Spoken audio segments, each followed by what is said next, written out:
Rizal! Kunwari, ako si Rizal. Para sa aming grupo, si Rizal ay maaaring mahiling tulad sa isang magsasaka. Unang-una, sa pagod at paghihirap ng mga magsasaka, nagmumula ang bigas na kinakain ng mga Pilipino. Para sa aming grupo, si Rizal ay maaaring mahiling tulad sa isang magsasaka. Kung bakit, panoorin. Unang-una, sa pagod at paghihirap ng mga magsasaka, nagmumula ang bigas na kinakain ng mga Pilipino. Pero, bakit magsasaka?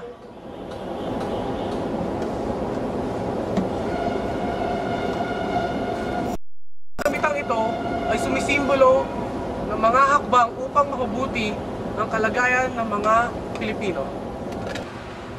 Tulad sa pagsasaka, inaararo ang lupa, gumagamit ng mga instrumento upang araruhin ito upang mapaganda ang lupa para sa mga pananim tulad ito.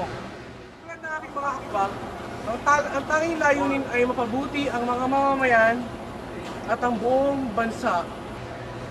Ako ay nagtatanim upang sa hinaharap ay magbunga ng mga bagay na makabubuti sa aking mahal na bayan. Nilalagyan ko ng pataba at dinidilig ang mga pananim upang magkaroon ng mabuti at epektibong kalalabasan. Tulad na aking mga ginawa, ito ay maihalin tulad natin sa mga hakbang upang masigurado ang tagumpay. Sa panahon ng anihan, magantiyak na maganda ang aking ani. Ito ay dahil sa aking mga hakbang. Makikita natin ang resulta ng mga hakbang isinagawa.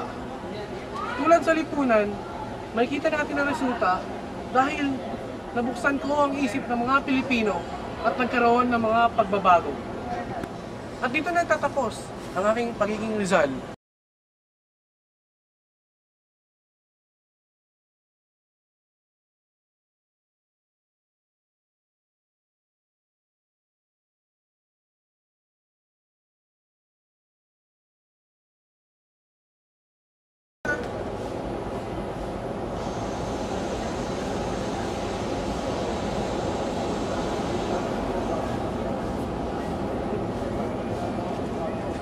Rizal!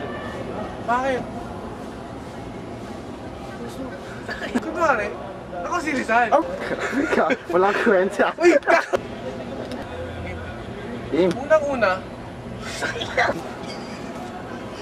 kaya mo may lalakad na dalawang mukhang tanga na may dalawang melon. Uminom! Sip-sip! Ito, isang malaking Tasty. I like that melon. Woo! Want some?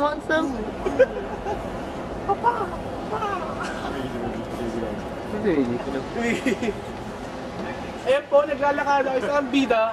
I'm fat.